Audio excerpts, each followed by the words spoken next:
over after Super Tuesday when Joe Biden won 10 states out of 14. It's pretty much over after that. The death knell was when Joe Biden won the state of Michigan. Okay, and it was just it was over. So Bernie Sanders conceded this past week. He suspended his campaign. Joe Biden is going to get the nomination, as I've said before, and Donald Trump is scared to death because the one candidate out of 25 or 26 that Donald Trump feared the most and risked his presidency to try to stop, risked impeachment with his July 25th, 2019 call trying to shake down Ukrainian President Vladimir Zelensky to launch an investigation into the Bidens. The one candidate that Trump feared the most is who he's going to fight. And he knows he knows that Biden will beat him. This is why Trump risked his presidency and risked impeachment trying to stop Joe Biden. Okay. Thank you. Okay. Thank you very much. All right, John. Okay, keep listening. All right. And then let me know if we have any more calls. Calling number is area code 313-778-7600, 313-778-7600. It's the calling number if you have a question or comment. Back on, I think it was either April. Who's on the other line? Hold on. Say that again. Theo. Okay, we'll go to Theo in just a minute. Hold the line. It's Theo Broten from Hood Research. Hold the line. I did a broadcast. I think it was March 10th. March 10th was, if I remember correctly, is when we voted here in the state of Michigan. I did a broadcast right after I voted, and I talked about how I went to vote and something very strange happened. There was an Asian American behind me voting. And I know for some reason people are under this misconception that Asians don't vote. I don't know who told you that. That's a lie. That's not true. They do vote. Their history is different than ours. They didn't go through 246 years of slavery, decades of Jim Crow segregation. They didn't need the 13th Amendment of 1865 or 14th Amendment of 1868. They didn't need a 15th Amendment of 1870. But Asians do vote. And as their U.S.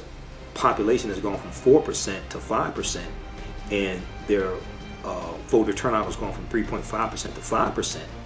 If you go to NBCnews.com and look at their Asian American platform, because I read those articles at their Asian American platform, they talk about Asian Americans voting and their issues and how candidates are reaching out to the Asian American community and paying more attention to the Asian American community. But when you talk about Asian Americans, you're talking about people who largely come from at least 20 different countries, not just China and Japan, but India, Sri Lanka, Thailand. They come from Vietnam, Cambodia, South Korea. You're talking about people who speak different languages, have different cultures, have different histories, and you're trying to compare them to a more homogenous group of African Americans who have more of a common history and speak one common language, have more of a common history. I mean, in 1910, well, actually, we go back to 1900. The Great Migration starts in right about 1915. 1900, 90% of African Americans live in the South because we had a common history. That comes from a legacy of slavery. So when you try to compare the Asian American community, and they're coming from largely 20 different countries that speak different languages, have different cultures, have different histories, many of them coming from countries where they could not vote because they're coming from dictatorships. That's a misunderstanding of history. It's totally inaccurate to try to compare that group to a more homogenous group of African Americans. I don't know where people get this nonsense from. But if you go back and watch that broadcast that I did, it's on my Facebook fan page, the African History Network, and my YouTube channel, Michael M. Hotel, I went through methodically and deconstructed that argument and provided you evidence as well. And then there was a big story that Tremaine Lee of NBC News did dealing with Asian Americans and voting. So I don't know where people get this nonsense from, but you should really stop repeating it and do more research. Welcome back to the African History Network show right here on 910 AM, the Superstation, the Feature Radio. I'm your host, Brother Michael M. Hotep. It is Sunday, April 12th, 2020. We are live.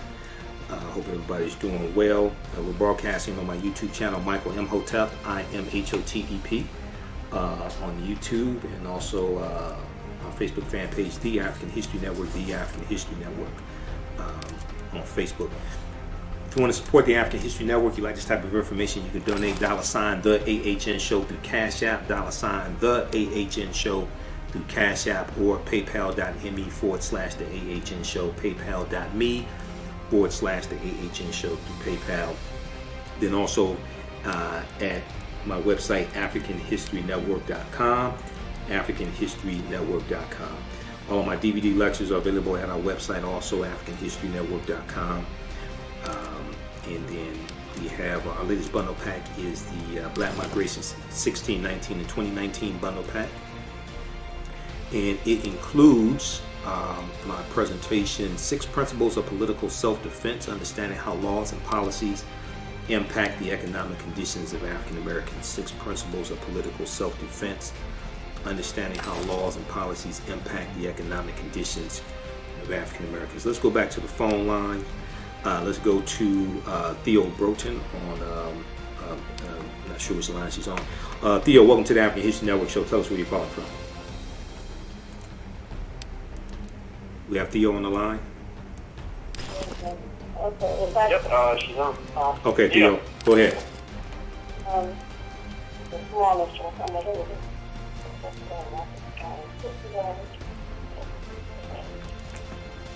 Okay, Theo, go ahead. You're on the air. Hello? Yeah, you're on the air. Go ahead. Yes, thank you. Okay. Happy Easter to you. I am calling because, one, I appreciate your program very much, and two, Thank you. because of the kind of things that have been going on with this the virus and the conversation and the it's taking front row seat over everything. But here, our local elections are important as well. Mm-hmm. And it's interesting that with some of the positions, you can pay a fee and be on the ballot. Other positions, you have to get petition signatures. And with the 6-foot distance and quarantine, etc., and the deadline being the 21st of April, I don't see that as being a possibility.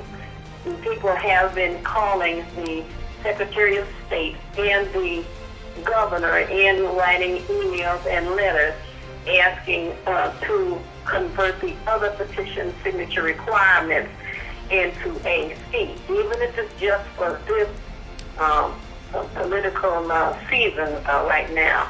And I'm glad you brought up that point about the president wanting to shut down the post office. Right.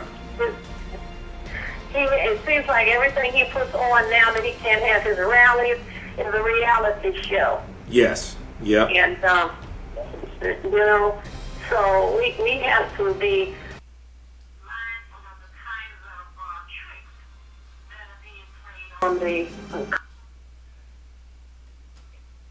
and make sure that we stay focused on what's beneficial for us. Because in that case, what do we got to do? Would you say everything? Everything. Yes. And the positions for the judge happen to be one that needs petition signatures. For federal judge or state judge, which position? No, state. State. Okay. There's congressional seats now. Our congressional seat is for ballot and elect voting, I should say. But state judge and third circuit judges, I believe there's quite a number of them. And there's not been any vetting of anybody. Don't even know who to vote for. And the primary will be in August. Right. So that's the decision that the governor and the Secretary of State are going to have to make and speak on. Okay. All right. Thanks, Theo. Okay. Keep listening. All right. So let's go back to. Let's go back to this. I want to go back to the article from the New York Times because this ties right into African American owned businesses. And the caller John talked about we have to find other ways, and that's true. That ties into the Susu system that's practiced on West African communities, that ties into co-ops. We have a whole history of cooperative economics. This goes into tapping into our history. I encourage people to read the book Collective Courage by Dr. Jessica Gordon Nimhart. Collective Courage by Dr. Jessica Gordon Nimhart, a history of African American cooperative economic thought and practice. And this deals with various co-ops that we've had throughout our history, even going back during slavery, where we talk about the Free African Society, Colored Farmers Union starts in about 1886 in Texas, grows to about 1.2 million members. When we talk about the Colored Merchants Association, around 1927, 1928, which comes out of the business league, which was founded by But even when we deal with Detroit's own Berry Gordy, Berry Gordy started Motown Records in 1959, and we've heard the story that he borrowed money from his family, but it came from his family's co-op. His family had a cooperative. He borrows $800 from his family's cooperative to start Motown Records. And the whole concept of co-ops and cooperative principles that we brought to the U.S. So when you hear me do my lectures, and I deal with the pyramid principle, and the foundation of the pyramid is our history and culture. It's our history and culture that gives us our values, our interests, and our principles. Our values, our interests, and our principles. This influences the two sides of the pyramid: economic empowerment and political empowerment. The history and culture, which gives us our values, our interests, and our principles, gives us a cultural paradigm that we see reality through, and it impacts the way that we engage in economics. Do we just engage based upon European capitalism, or do we use traditional cultural practices to engage in economics? Because various ethnic groups and cultures use cultural practices to engage in economics. Well, we have a deep, rich history in cooperation, but many of us don't understand that history. And largely what happened was a lot of African Americans went to white business schools, or went to business schools and HBCUs, and they may have been dealing with white business principles, and they learned white business principles and brought this back to the African American community to try to implement white business principles in the African American community. Now, you can learn things like accounting and marketing and things like this, but largely the history of African American cooperatives ties back to African. Largely, that was not taught in the schools, or even many times at the HBCU. I'm not against business school because I went to business school. But what I'm saying is that you have to have another education to augment the business education. Business school education. Many people don't have that, so they operate based upon white business principles and bring them back to the African American community. It may benefit your family, and you may be able to employ people from the community, things like that. That's good. But the cooperatives operate based upon different cooperatives are more beneficial to the community, and the people who are part of the cooperative are part owners. Well, it's a different concept. It's coming from a different cultural paradigm. So this is why our history and culture is so important. People's history and culture teaches them how to deal with the problems of the past and the present.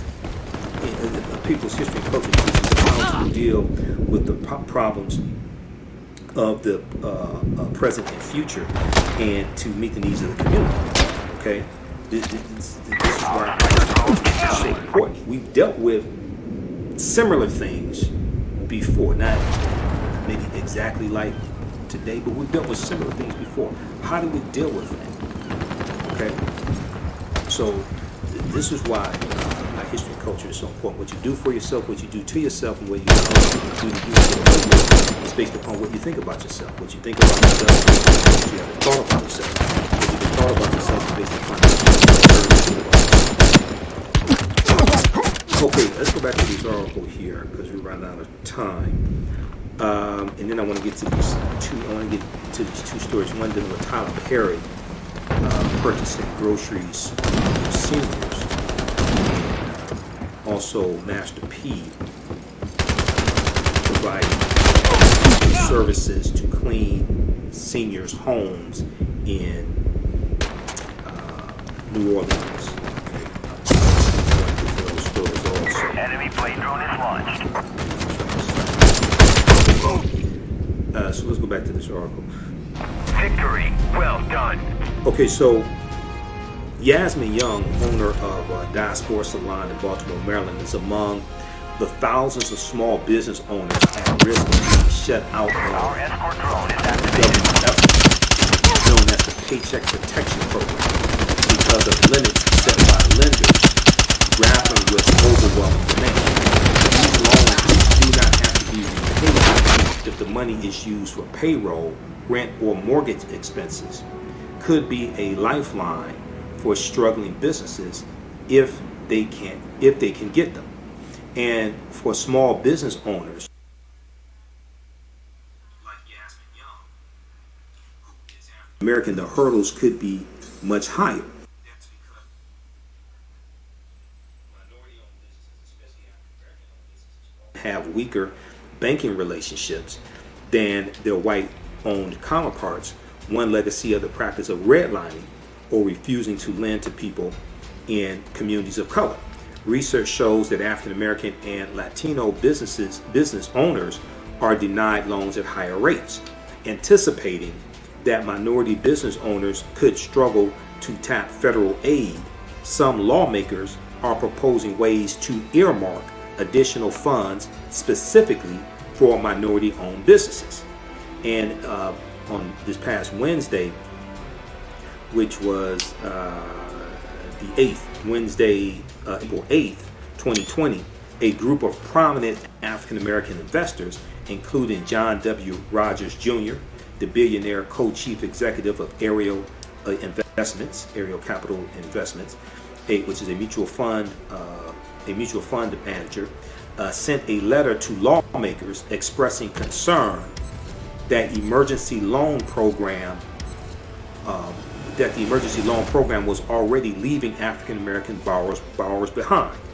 A 2016 study by economists at the Stanford Institute for Policy Research found that only 1% of African American business owners get a bank loan during their first year of business, compared with 7% of white owners. Let me repeat this. A 2016 study by economists at the Stanford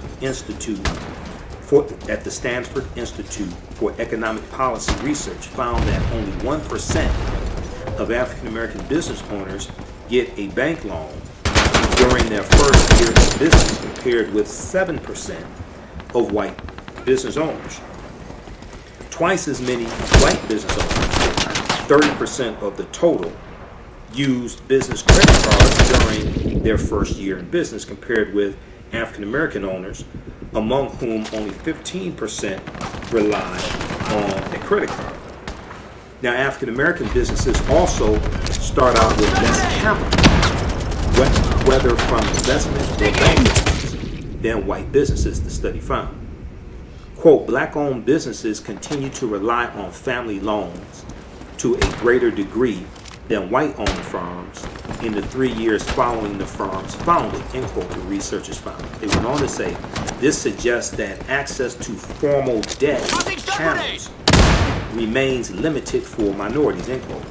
Now, the institutions that frequently lend to minority-owned businesses, especially those in low-income neighborhoods, are nonprofit organizations called community development financial institutions. Community development financial institutions. They rely on government funding and charitable donations to make loans, and grew out of earlier efforts to help African Americans build wealth in the wake of slavery and segregation. However, only 78 of 950 such organizations are participating in the stimulus program, according to a Treasury spokesman. Okay, the $349 billion program from this $2.2 trillion stimulus bill to make loans to small businesses. Only 78 out of 950 community development financial institutions are participating in this government program, according to the Treasury spokesman. The rest do not have authorization to participate because they have not previously been approved by the Small Business Administration, SBA, to make loans backed by the agency. And you can go to SBA.gov, Small Business Administration website, SBA.gov. They have information right on the homepage dealing with coronavirus loans as part of the $349 billion set aside for small businesses. Now, this past Monday, the leaders of the Opportunity Finance Network, a group that represents the community development organizations, met with Treasury officials to suggest ways that the government could quickly approve the lenders for the program. This is an example of how government is impacting business. Government and government regulations and policies create the environment that your business operates with. So when I hear people talk about we're not going to vote, we're just going to do economic policy and invest in the stock market, I'm like, do you understand that policies from government impact the stock market? This is why the stock market had one of its worst quarters in history. Do you understand that the policies coming from the White House impact businesses and black-owned businesses right here in the state of Michigan? Once again, the statistics came out this past week that it's estimated that 1/3 of restaurants in the state of Michigan are not going to survive this coronavirus economic catastrophe. If 1/3 of white restaurants are not going to survive, what do you think is going to happen to African-American-owned restaurants? Elections have consequences. So, their representatives say they do not have clarity from the government on how to get that approval quickly to participate in the emergency program. This is the community development financial institutions. They're dealing with the Small Business Administration. So on Monday, this past Monday, the leaders of the Opportunity Finance Group, Finance Network, a group that represents the Treasury officials, to suggest ways that the government could quickly approve the lenders for the program. But later, in a statement posted on its website, the group said that Treasury officials were quote-unquote non-committal about what, if any, actions they would take in response to the group's recommendations. A Treasury spokesman did not provide a timeline for when more community organizations might be approved to participate. In their letter, the group of black investors, including Ariel Investments co-chief executive Melody Hobson, who you would hear on the Tom Joyner Morning Show every Monday. She's African-American female. She's brilliant, expert in finance, expert investor. She also happens to be married to George Lucas, who created Star Wars.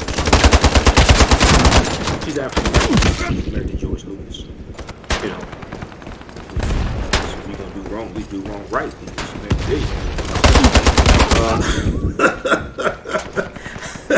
That's a whole nother show, but I mean, okay. She serves on the board of J.P. Morgan Chase, and she proposed that a quarter of the $250 billion additional loan for small businesses that Congress is considering adding to the program be set aside for black businesses. Let me repeat this. Melody Hobson is married to George Lucas. George Lucas created Star Wars. He financed the movie Red Tails. Okay? Melody Hobson, who's co-chief executive at Aerial Capital Management, she served on the board in 1892. She proposed that a quarter of the $250 billion in additional money for small businesses that Congress is considering adding to the program be set aside for African American owned businesses. Quote, this roughly $60 billion will only begin to address the disparities within capitalism brought into relief by coronavirus, they wrote. They went on to say, quote, by prioritizing clients that already have existing lines of credit, black businesses and nonprofits find themselves yet again from life-saving relief, end quote. Now, some federal lawmakers have proposed that part of the second stimulus could be directed to local business development organizations that focus specifically on helping minority businesses so that they can hire lawyers and offer advice to minority-owned businesses about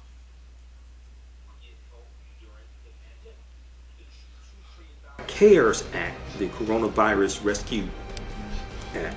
The $2.2 trillion CARES Act allotted $10 million for minority chambers, like chambers of commerce, black business chambers of commerce. But some lawmakers say that is far from enough, which is true. Okay.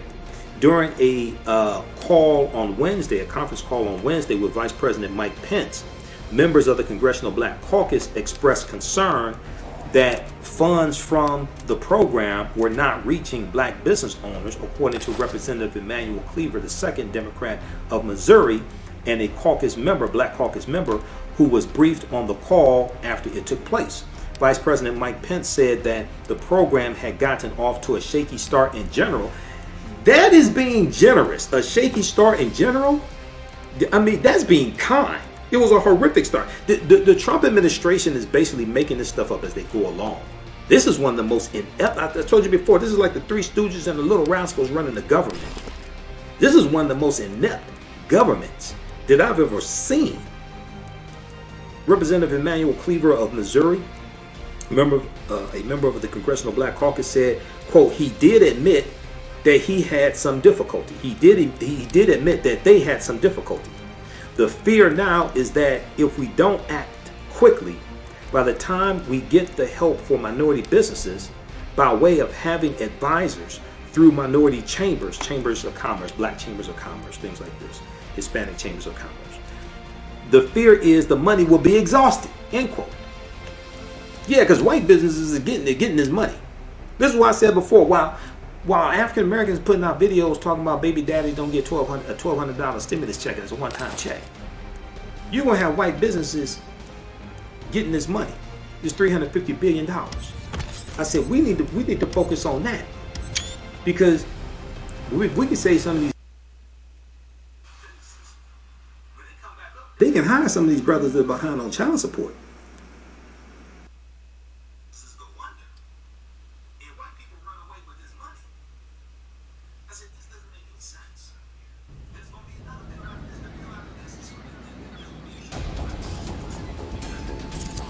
Take down enemy forces.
Our spy drone incoming.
spy drone incoming.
Our spy drone incoming.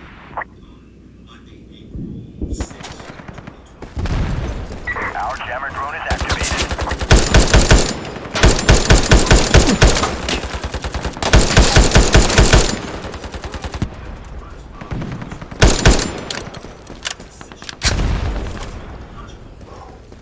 Our spy drone incoming.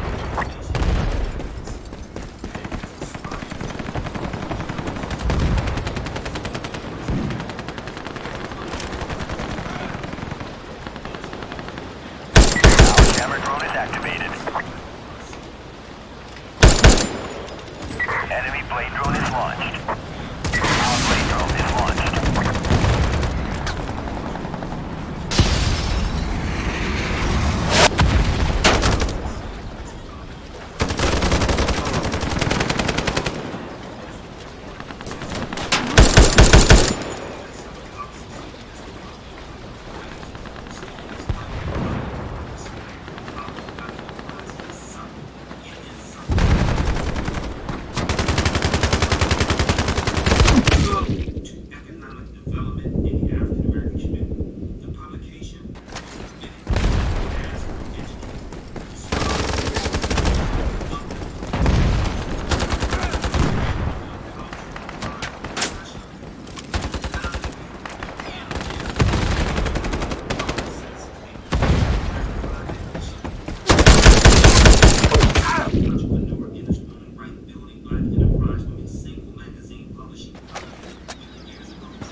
Our jammer drone is activated.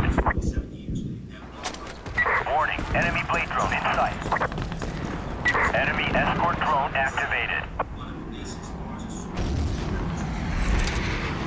Victory, well done.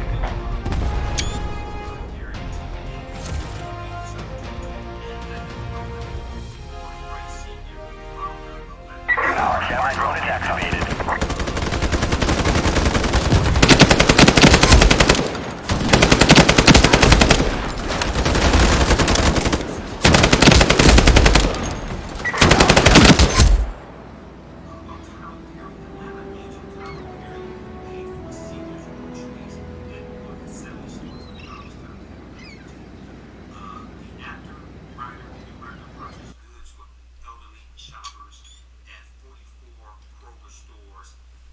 Atlanta and 29 Winn-Dixie stores.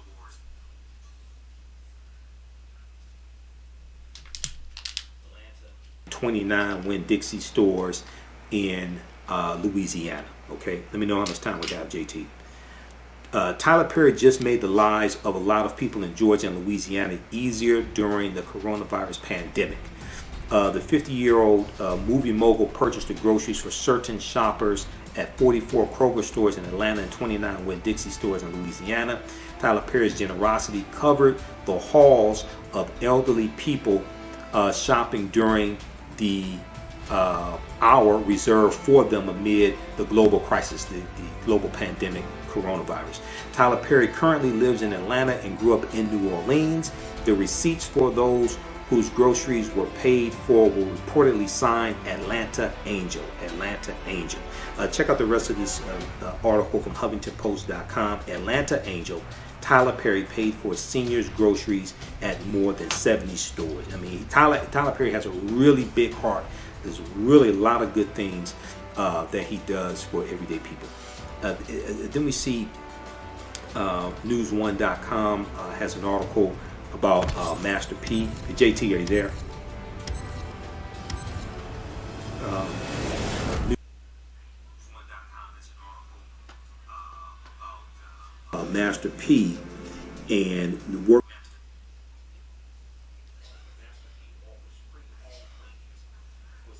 Citizens in New Orleans during COVID-19 pandemic. They took care of us. Now it's our turn to take care of them.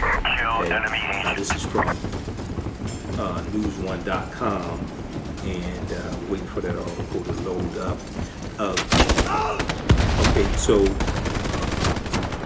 amid the COVID-19 pandemic, New Orleans has emerged as one of the hardest hit U.S. cities.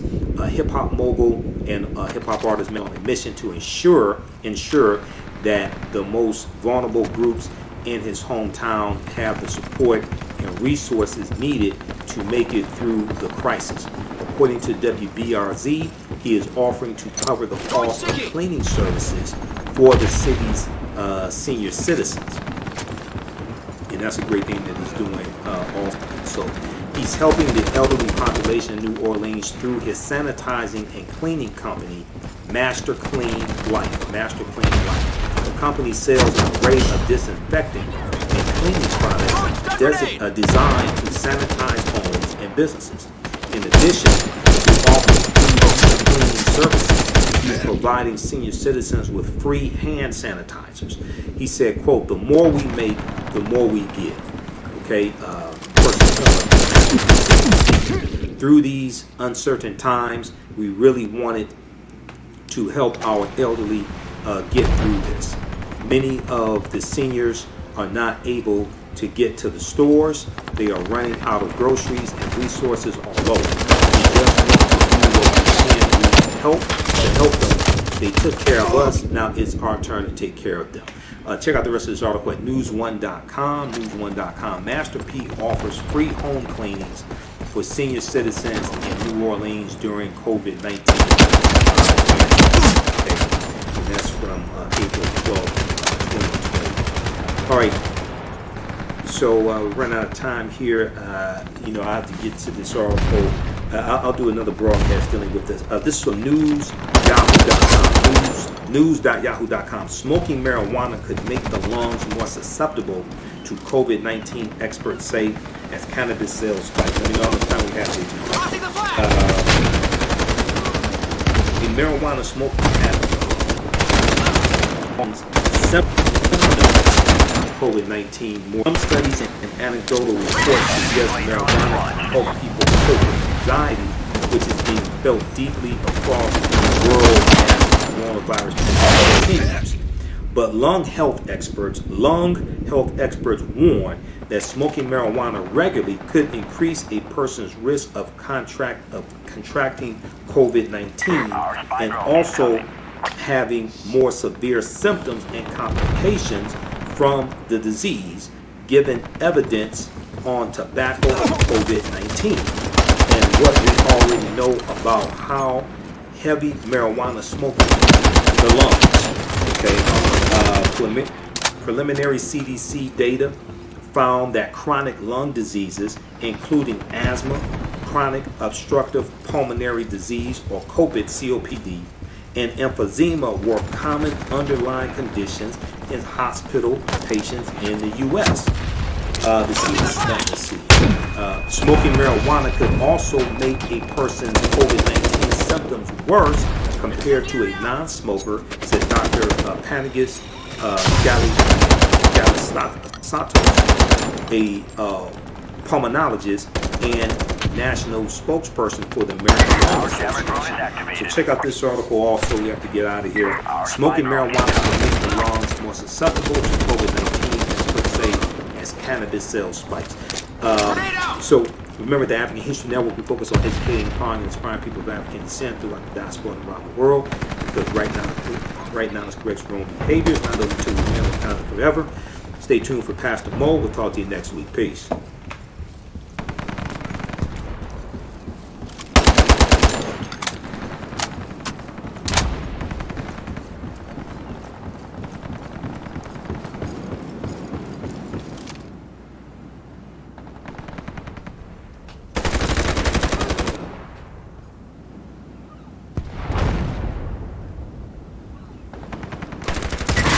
Enemy plane drone in sight.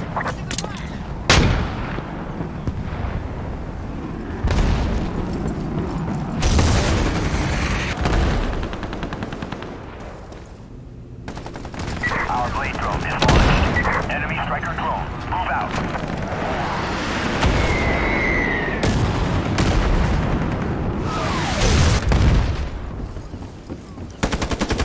Our blade drone is launched.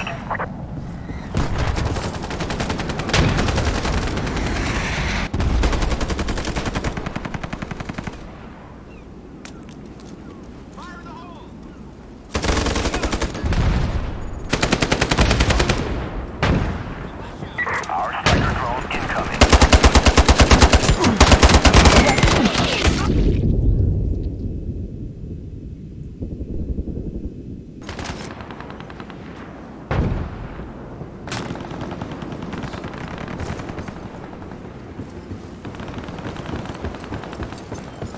Take cover. Enemy striker drone in the air.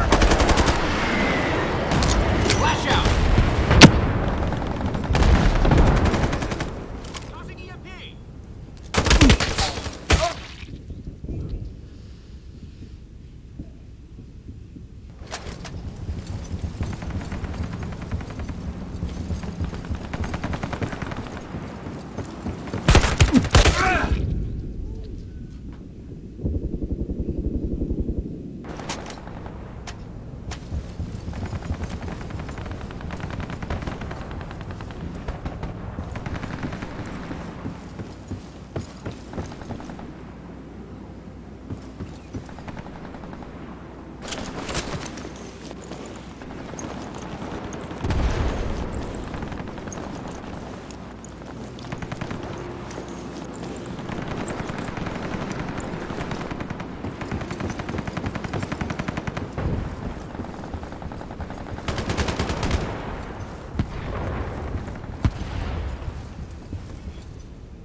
Incendiary out!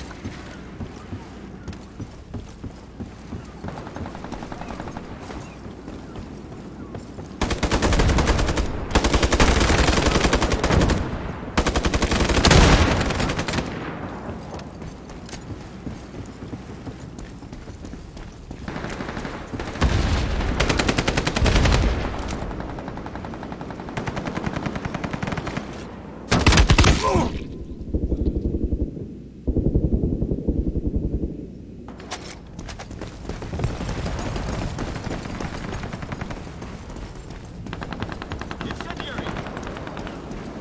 Tossing the flag! Throwing sticky!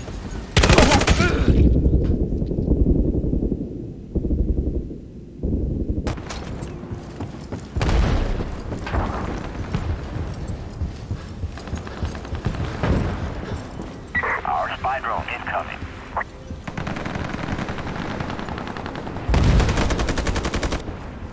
Incendiary out! Throwing frag! Victory. Well done.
down enemy forces.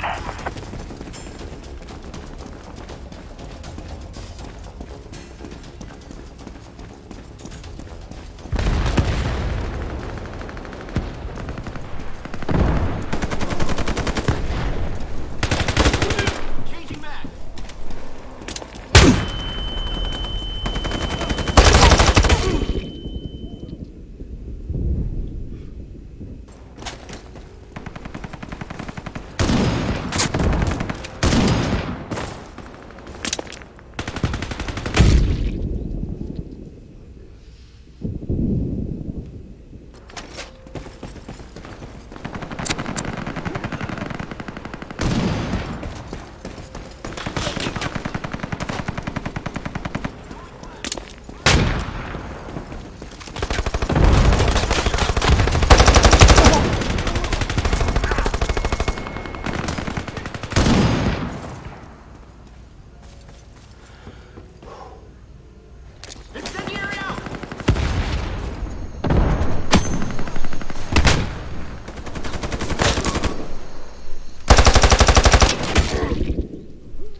Placing stun grenade!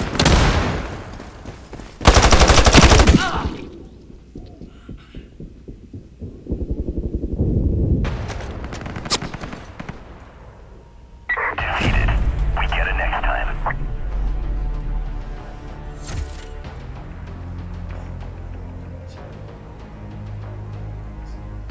Our spy drone incoming. Our enemy spy drone is launched.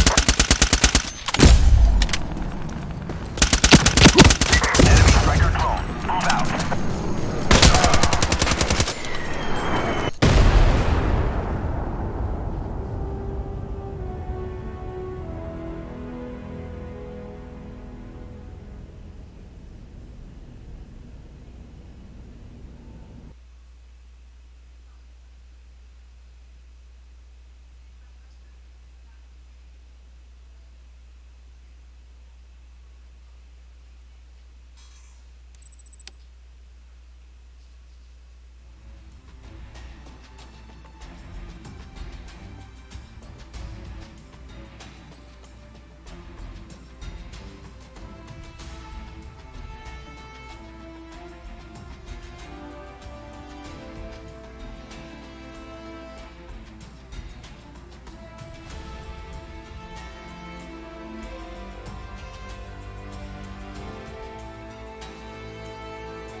Kill enemy agent.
blade drone in sight. I'm reloading.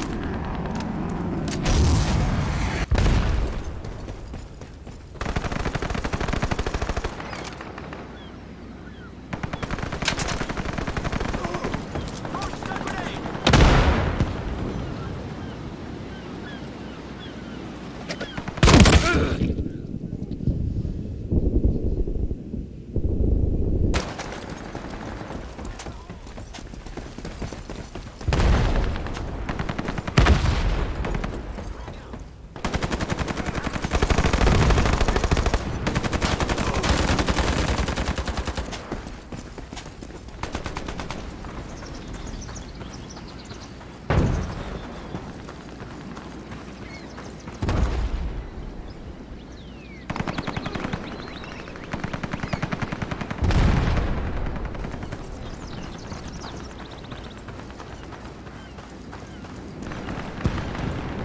Enemy escort drone activated.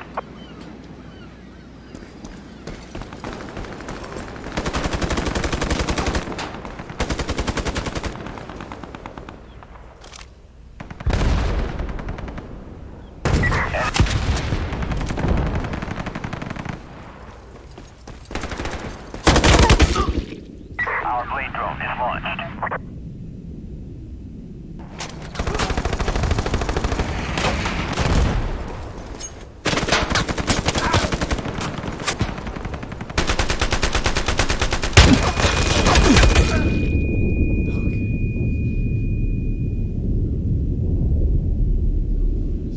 Our Metal Reaper is activated.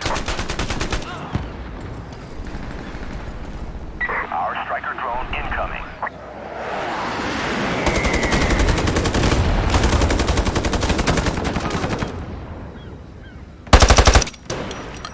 Defeated. We get it next time.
down enemy forces.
advised, enemy UAV recon in the air.